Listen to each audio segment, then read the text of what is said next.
Cyberphile. Thursday morning, the open beta for For Honor opened up. I've been looking at For Honor for a couple of months now, reading the articles on it in IGN and other places. It was a weird sort of hype that I had for Honor this time around. I would see something on it, read it, think, hey, that looks pretty damn cool, and then forget about it for a few weeks before repeating the process. Well, the last time that happened, I noticed that the open beta was going to be a thing, so I pre-ordered. Yes, I'm a filthy pre-order before even trying it kind of guy, and prepared to get my shit pushed in by those who actually played the alpha and/or closed beta. At any rate, I have to say I'm really impressed with the game, and I'm so glad I pre-ordered it. It's so much fun and incredibly hard to put down. But first, if you haven't heard, what is For Honor? For Honor is a third-person fighting game taking place in a fictional world where knights, samurai, and Vikings all exist simultaneously, like some middle school nerd matchup. We're just missing the pirates. Some strange cataclysmic event happened, rending the world asunder, and now all three factions are vying for control of land and resources. But that's not really the important part. The gameplay is what's important. When you first boot up the game, you're tasked with picking which faction you'll be fighting for. Of course, I picked Samurai because I'm a filthy weeaboo Japanophile. The faction you side with doesn't restrict who you can play as, against, or with, fortunately. Instead, it decides who you represent in the faction war, but I'll explain that a little more later. What you really came for is the combat, and it's great that you have because it's fleshed out and balanced brilliantly. There are a couple different modes. You have 4v4 elimination, 2v2 brawls, 1v1 duels, and 4v4 domination. I'll admit that I haven't played a ton of domination, but it's more or less your standard take and hold points A, B, and C on the map.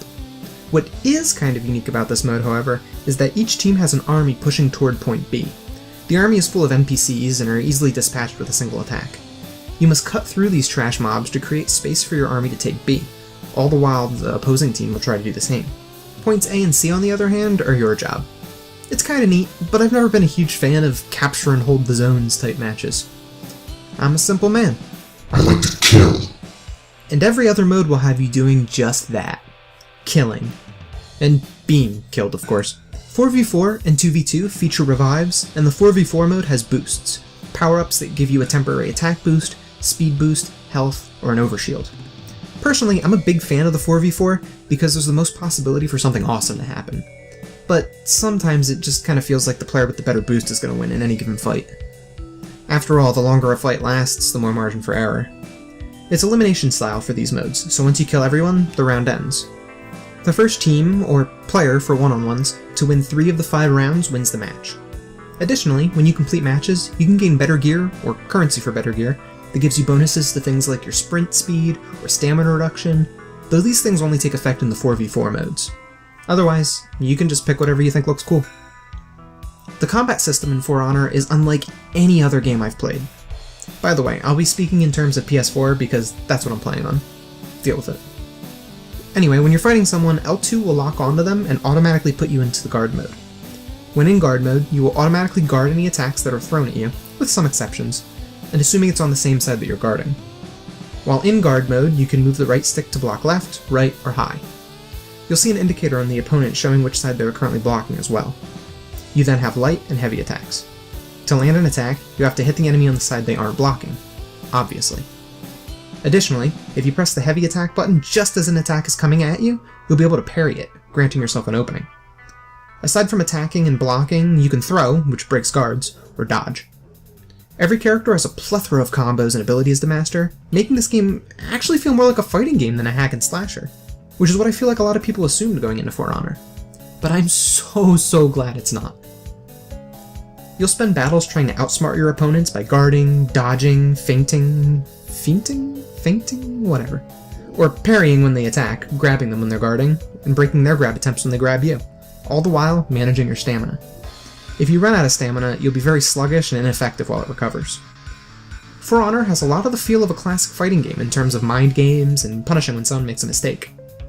I know some people I spoke to made the connection of, oh hey, this looks like Dynasty Warriors, when really, it plays more like Soul Calibur. There's an astounding amount of depth to this game once you start really getting into it. Again, just like a fighting game. And it's super satisfying to win a duel, regardless of how close the fight was. As an added bonus, if you're savvy enough to finish an opponent off with a heavy attack, you'll be able to pull off an execution, provided you can get to the button prompt in time. An execution is a flashy finishing move that not only looks awesome, makes you feel like a certified badass,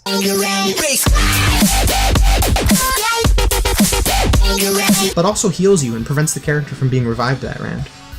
Additionally, if you find yourself surrounded and defending successfully against several attackers, you'll build up revenge mode, knocking back anyone about to attack you, and temporarily making you immune to getting knocked back yourself, as well as a temporary boost in health, attack power, and stamina.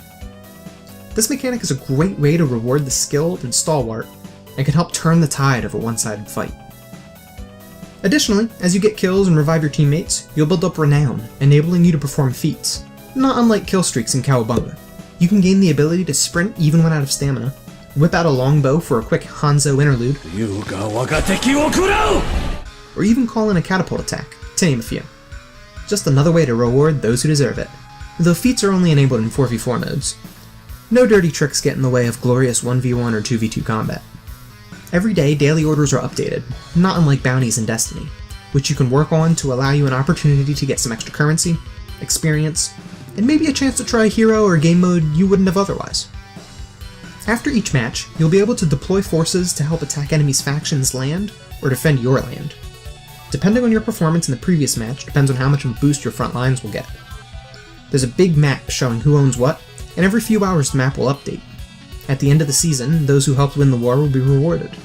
It's a fun little minigame and opportunity to gloat over the other factions, but ultimately, probably not what you came for. You came for the wonderful and well-balanced combat. There are 3 heroes to choose from in each faction for a total of 9 characters, at least in the beta. There will be more in the full game, and they'll keep updating them from what I understand. Each character has their own type, from the balanced vanguards to the swift and deadly assassins, but there's a little something for everyone in each character. Sure, some heroes may be a little weaker depending on who they're matched up against, but there's a for sure way to kill every single hero with every single hero. And hey, if that fails, you just throw them off a cliff.